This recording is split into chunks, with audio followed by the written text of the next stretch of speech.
cool this down. And we'll get started. Thank you, everybody, for their indulgence as we're here in the Sacramento area to make a number of announcements and continue our daily briefings. The announcement today is an announcement that is very near and dear not only to me, but Mayor Steinberg, who's here, Karen Larson, who's from the county.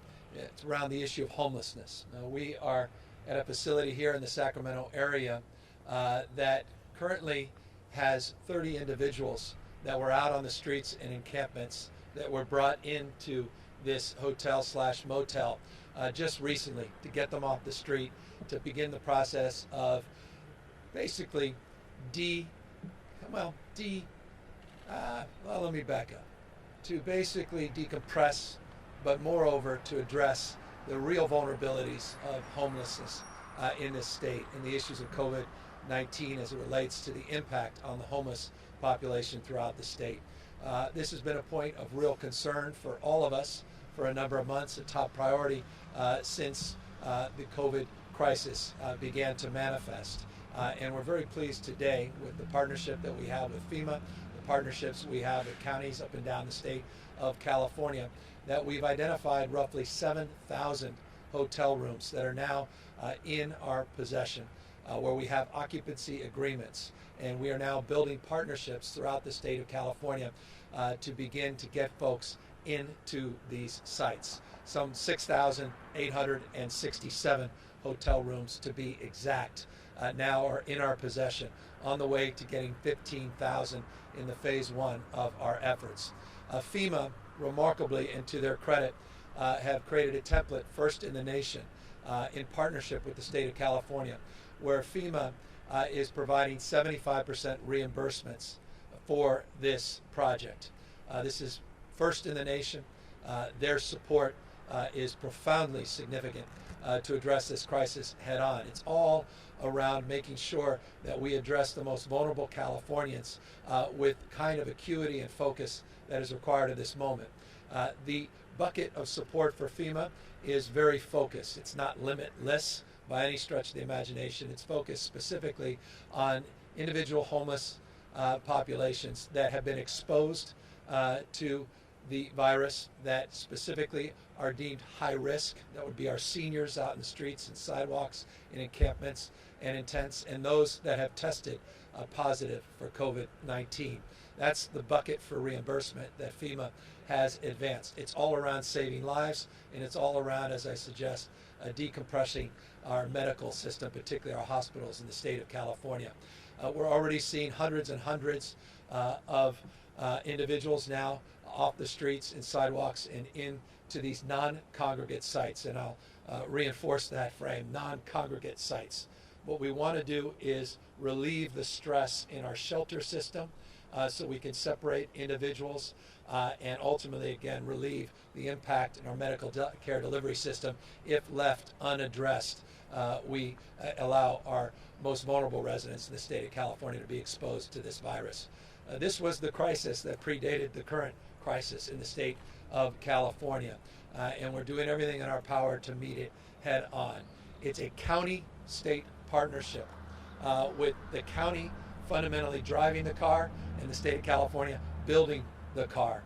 We put together the technical teams of expertise.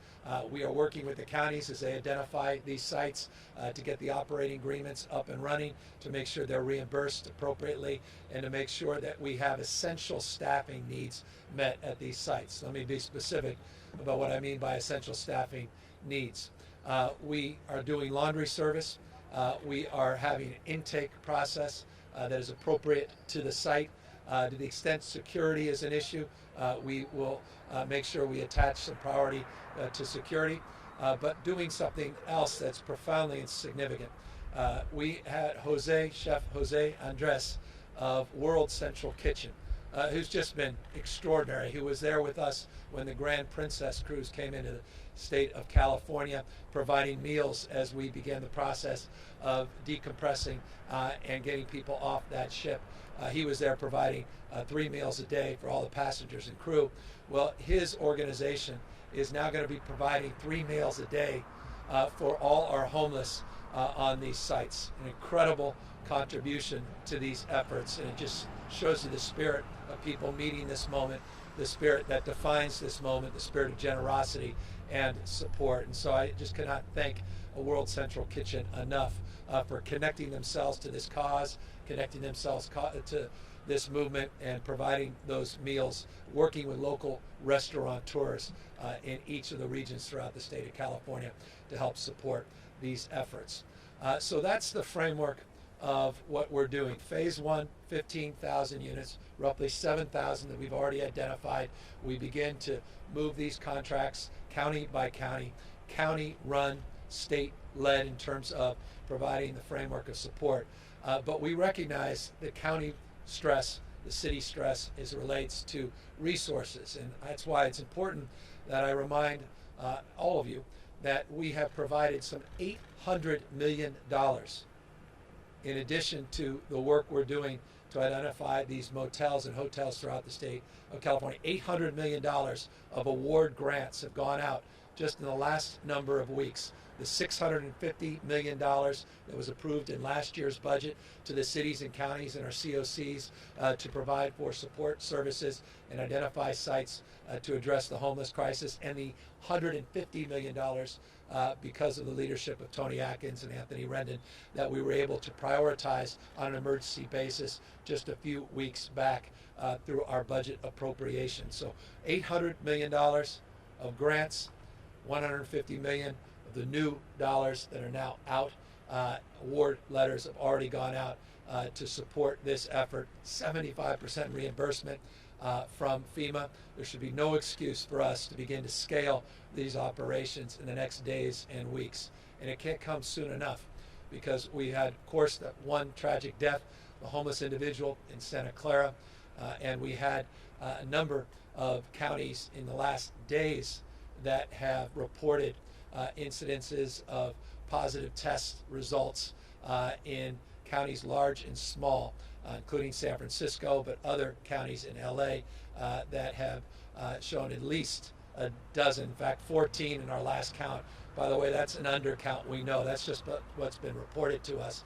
But heightened concern around the need to do more in our congregate facilities to isolate people into shelters like this and provide those basic essential services as we work through this crisis. Just a few final points before I bring over the head of our homeless task force, Mayor Darrell Steinberg, to say a few words. It's important to note as well that this is also an operation being supported by the support of the federal government. $118.5 million of direct homeless grants have come from the CARES Act, the $2.2 trillion federal stimulus. So that's additional resources that we'll be quickly dispersing throughout the state of California to augment some of the concerns around these facilities being temporary. And I want to make this point before I bring up the mayor. The anxiety often is, well, this is wonderful to help us for 3-4 months to get us through this crisis. But what happens after that? If you're a county leader, you're saying, I'm not sure we are in a position to have the resources to continue these operations. That's why the federal dollars are important. That's why I'm highlighting them. And I also want folks to know at the county level and the city level, this was the crisis we needed to address before the COVID-19 crisis, and we're not walking away from meeting that crisis head on as we move through this process. And that's why these operating agreements or these occupancy agreements at places like this include extensions and all the new templates that we have just engaged in the last few weeks include purchase options, so that the state of California can help support through philanthropy, local government support, the opportunity to purchase these sites so we can look more long-term as this being part of our panoply of solutions to address the homeless crisis in the state of California. So it's a long way of saying this. We're not just thinking short-term. We're also beginning to process an orientation of focus and energy around long-term supports so that we can get people off the streets in a permanent way.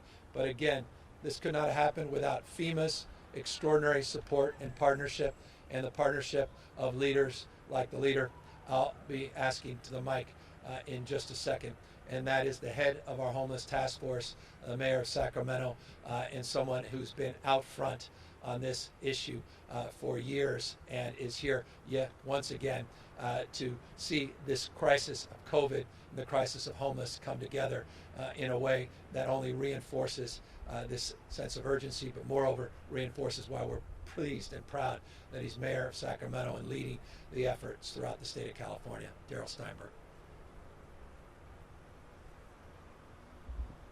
Thank you very much, Governor. Let me begin by thanking you.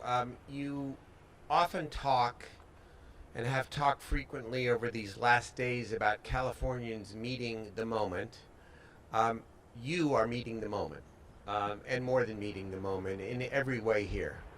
And we're grateful and proud that you are at the helm and that you are leading not just on this crucial issue of homelessness, but on every other aspect of this unprecedented situation. So thank you.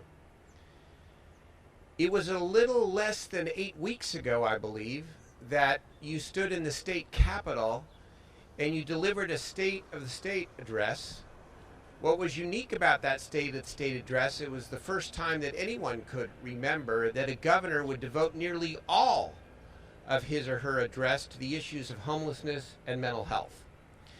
And you called it a crisis, and as you said a moment ago, your work with the legislature has put forward hundreds of millions of dollars before the crisis for cities and counties to be able to get people off the streets indoors, to serve their needs, to address their underlying conditions, and to keep them housed.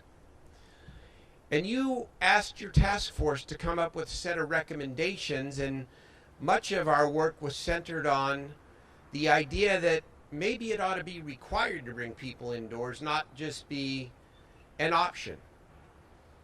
And you embraced that idea, but the idea was to take, with a great sense of urgency, a recognition that it would probably take several years before we were able to actually implement this in large numbers.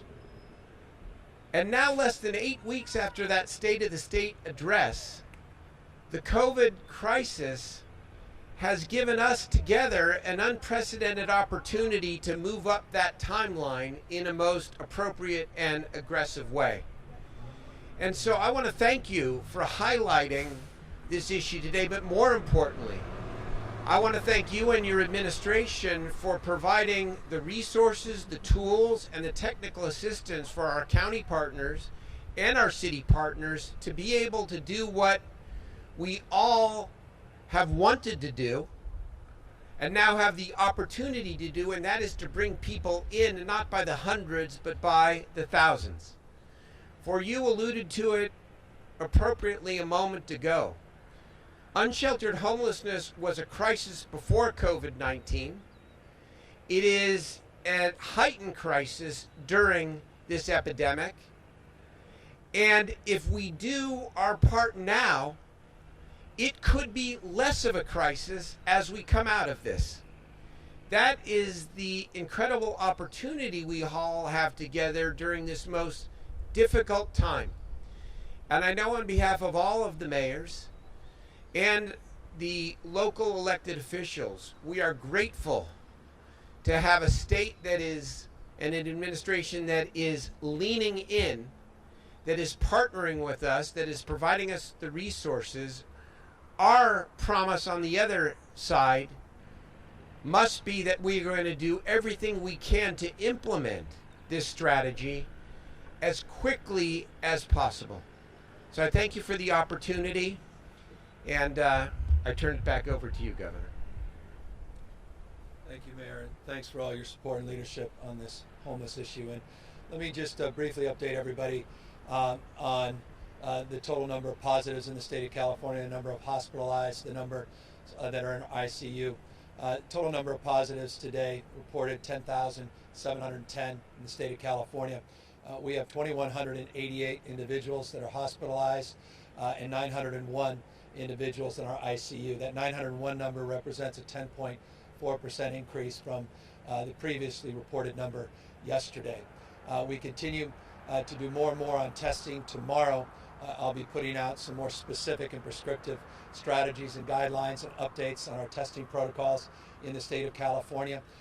We continue to procure a more physical space in this state, including nearby the Sleep Train Arena, and we're actually beginning the construction today on that project. All throughout the state of California, progress is being made, and on Monday, I will lay out details of all the physical assets that have now been procured as part of our larger hospital surge program, including all those 2,000 units of medical support that came from those 8 FMS sites that were procured through the President's support. So it relates to the issues that are our top focus in addition to homelessness today.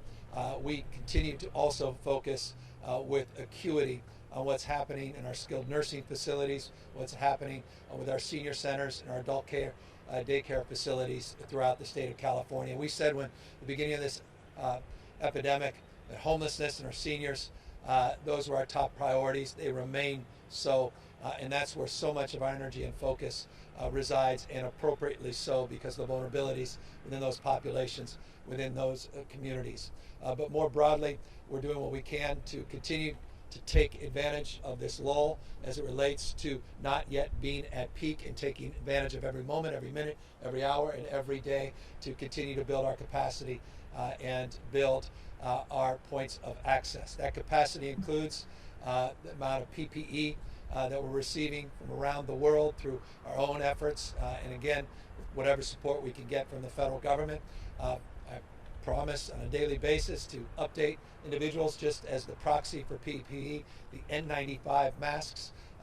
We have, as of this morning, distributed now just over 38 million N95 masks in the state of California. As I said, as soon as we get those masks in, we get them out as quickly as possible. We'll need tens of millions more, hundreds of millions of more masks, more broadly defined surgical masks and shields and coveralls and gowns and gloves, and those procurement practices and those supply chains are being activated, as I said, all around the globe. We continue to find and source more ventilators, found a few hundred more from the LA County region that we're retrofitting back up in Sunnyvale, Bloom Energy, and continuing to resource and stack up the ventilator assets as well. In addition to that, now almost 75,000, over 74,000 people have signed up on our Health Core website, which is just incredible. That's the human resource a part of all of this. Remember, three-legged stool.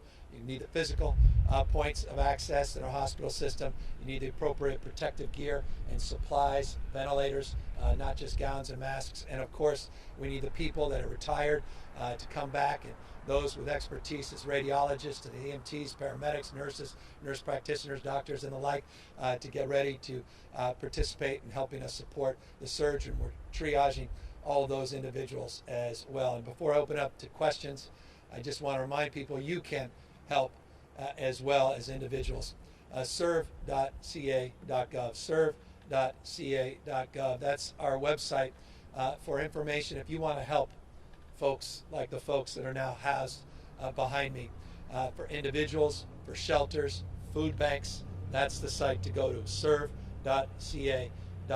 It also has a volunteer link to Cal Volunteers, more broadly defined, of how you can volunteer, how you could contribute blood, not just time, at the blood bank, all the things that we are, I think, individually required to do more of at this moment.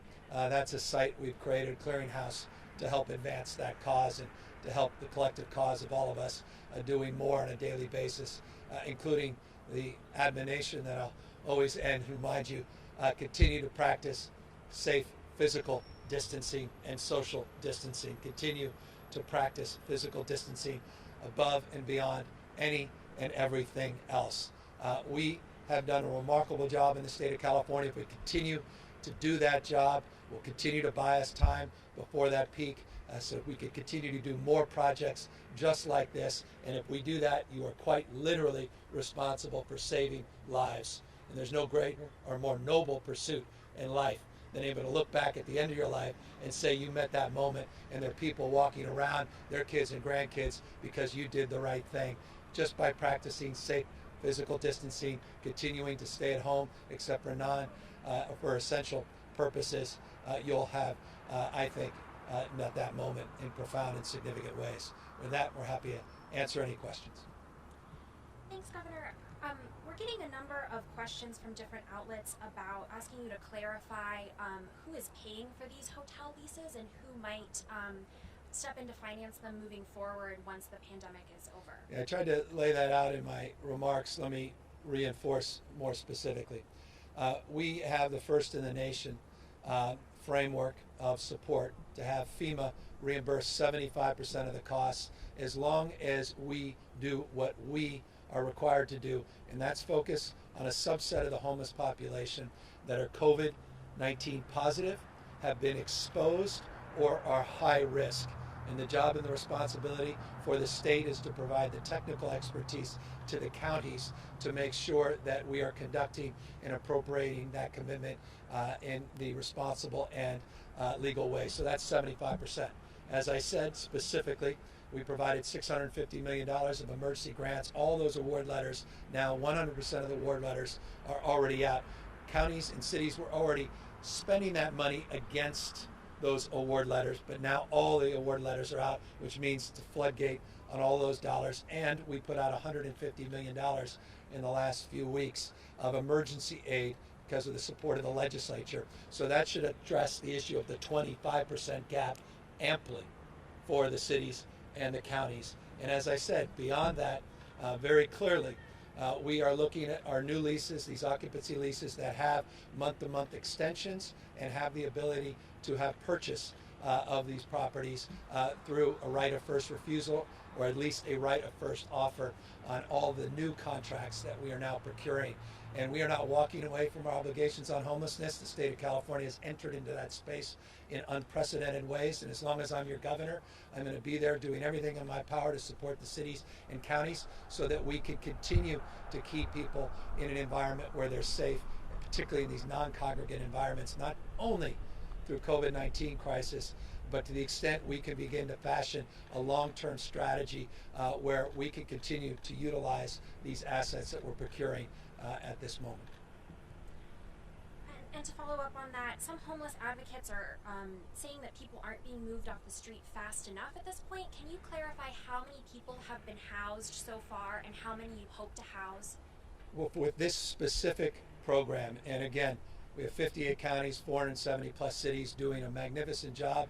In certain cases, not doing good enough in other cases that continue all of their homeless operations with all of the new money that the state of California has provided. And so that is separate and above. But let me be specific to what we call Project Room Key, which is this program, 15,000 units that we will identify and procure under this new FEMA framework.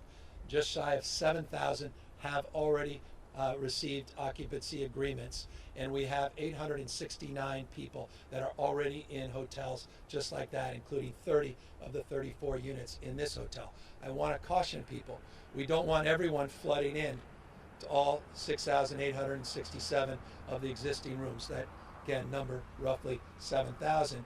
We want to make sure we create some slack so as we manage the situation and we decompress the rest of the system, we're doing it in a very judicious and thoughtful way. That's exactly how we're appropriating ourselves with the hospital surge as well. You don't want to run to capacity too early. You want to do it in a methodical way. So the answer to the question that the advocates pose is they're right. And we recognize good enough never is.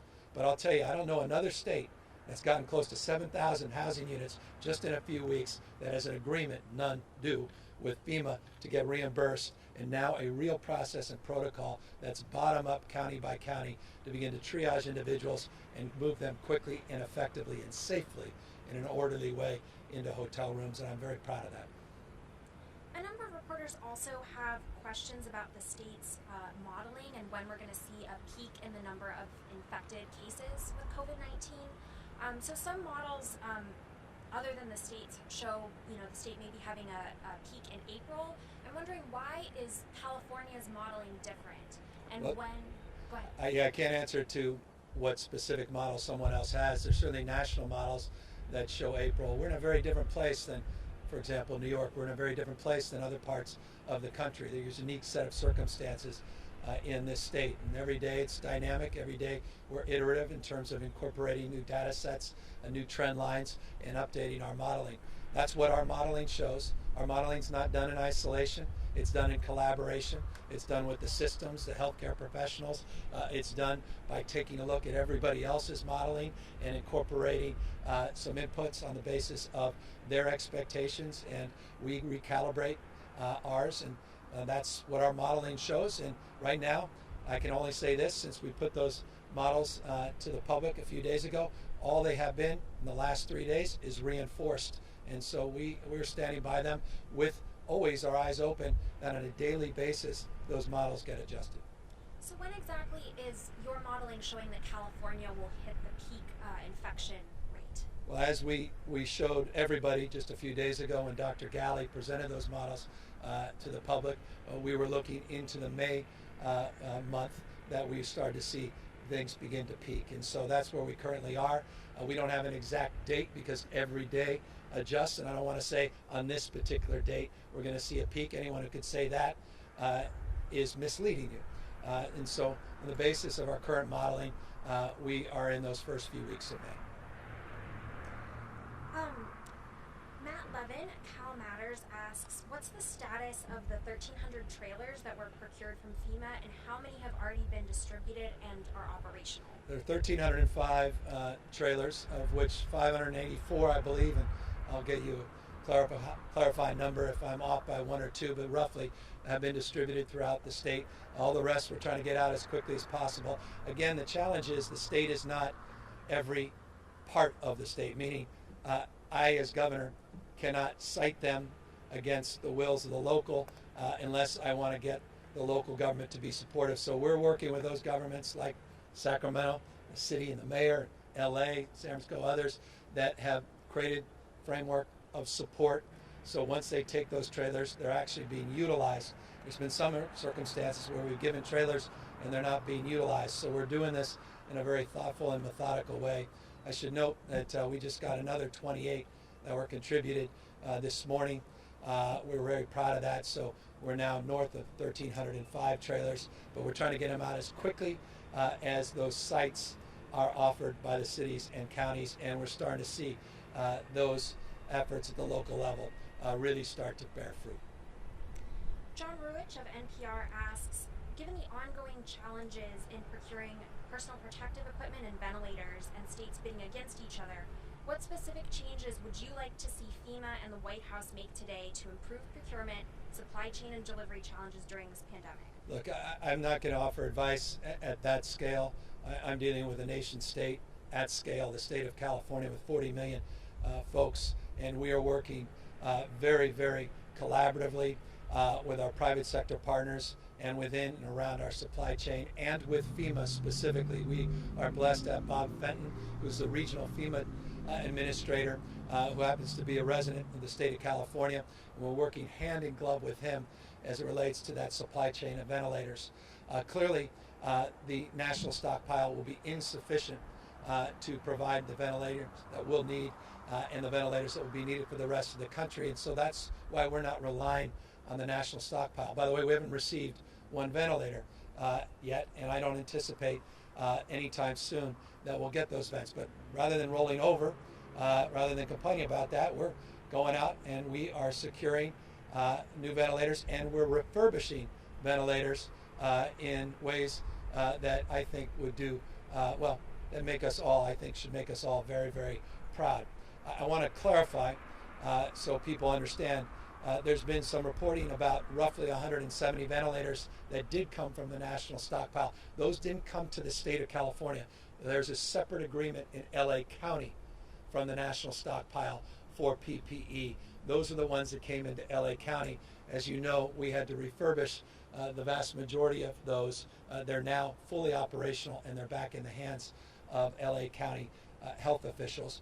We have over, you've heard this number before, 4,252 ventilators that we have sourced ourselves and identified. We have a few hundred more that came in this morning. Not all of them are working. We're going to get them fixed. So I'll be updating that number in the next few days. But we are doing what we can to find as many vents as we can. And final point, Virgin Orbit is in our office as I speak, and they're showing their prototypes on these bridge ventilators. It's just another proof point of the kind of creativity that a lot of the manufacturers here in the state of California are advancing and offering their products in real time that we also hope can help bridge the need for many, many more ventilators. Who's footing the bill for those companies that are, as you say, stepping up and producing things like ventilators and PPE? Is the state paying them for that work, or are they donating? It depends. If you ask me what 7-Eleven's done versus what the Gap has done versus some of these distilleries that are converting their into hand sanitizing companies, each and every instance is different.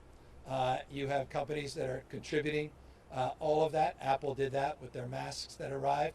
The ventilators that Elon Musk provided, 100% contributed, no cost to the taxpayers.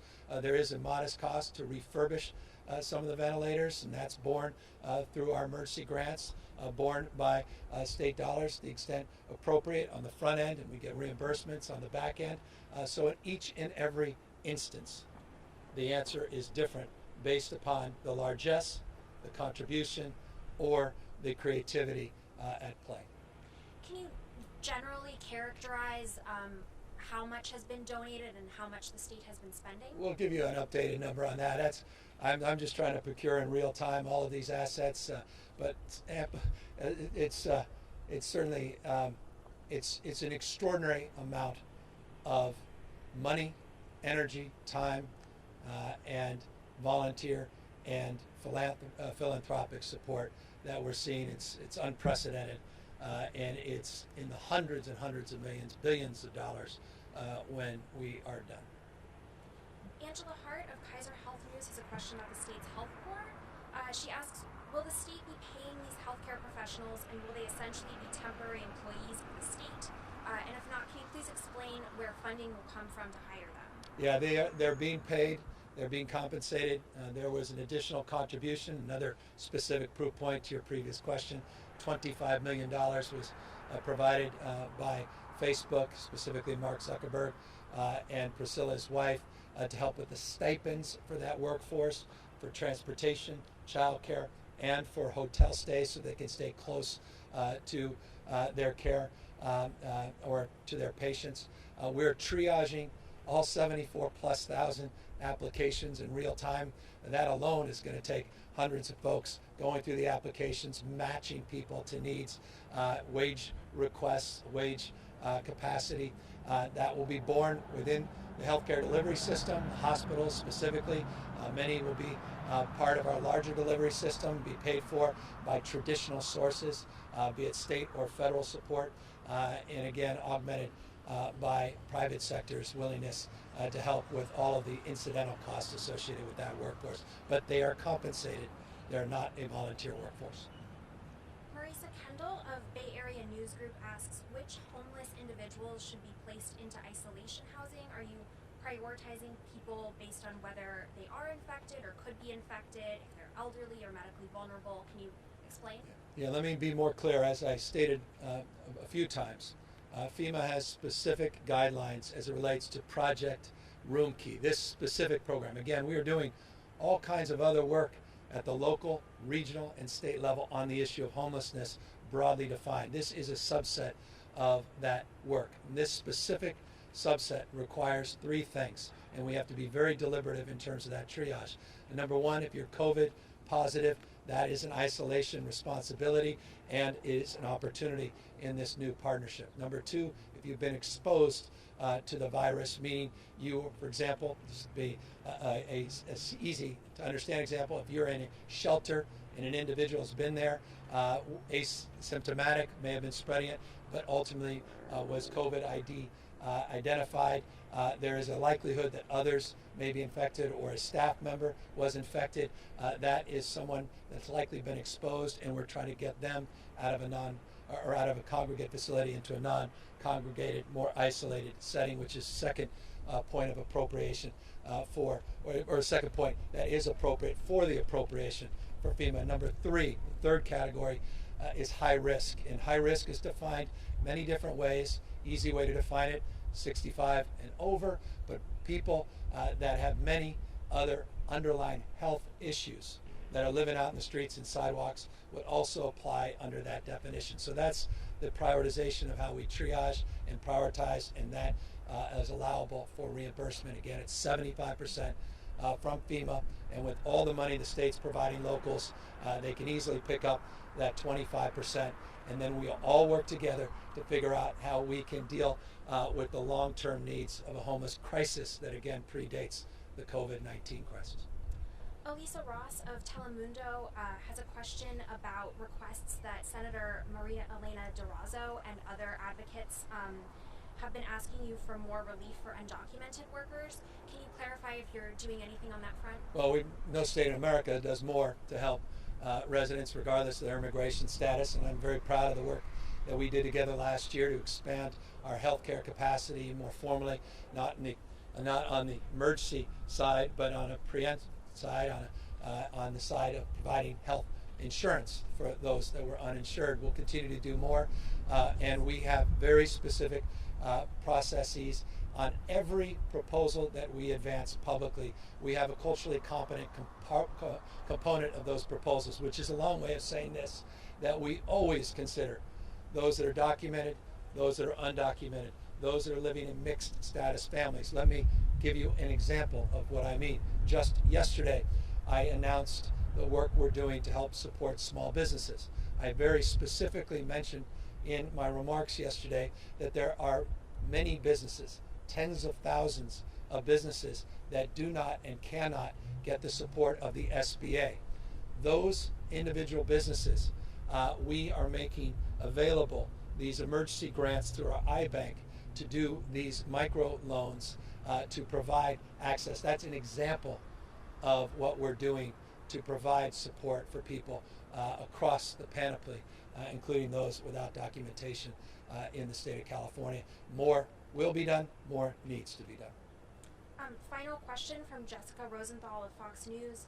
She says she's been getting inquiries from doctors and other healthcare workers in Los Angeles about testing for them, and she's wondering if you guys have a plan to prioritize testing for healthcare workers, and if you're looking at expanding testing for that particular group. Yeah, and first responders. The answer is yes and yes, and tomorrow we'll be specifically laying out, this time tomorrow, our new testing strategies, protocols, moving not just towards more PCR tests, but also serological tests, blood-based tests, looking at proteins, antibodies, looking at immunity, but more broadly, looking to expand points of access and the rapidity of the diagnostics on the test. And that remains stubborn, not just in the state of California.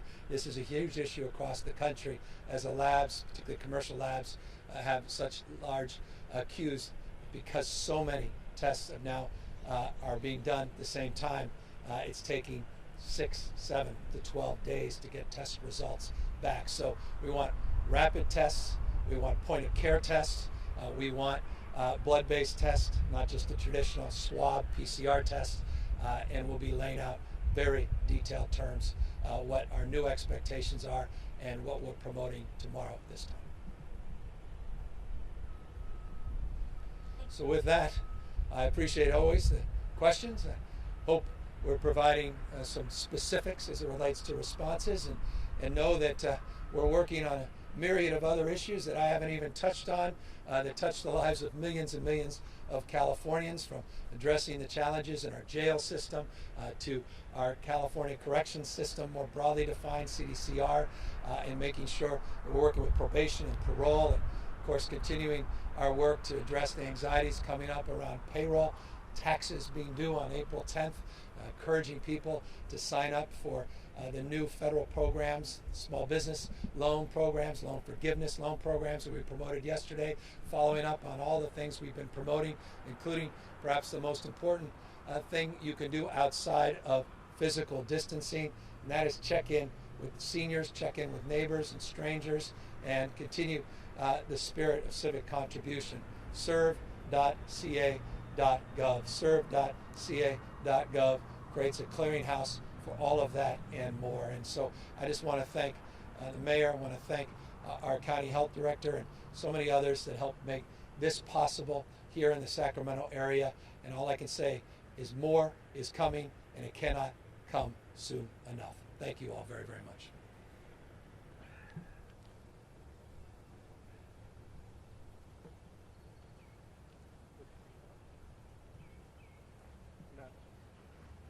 Clear?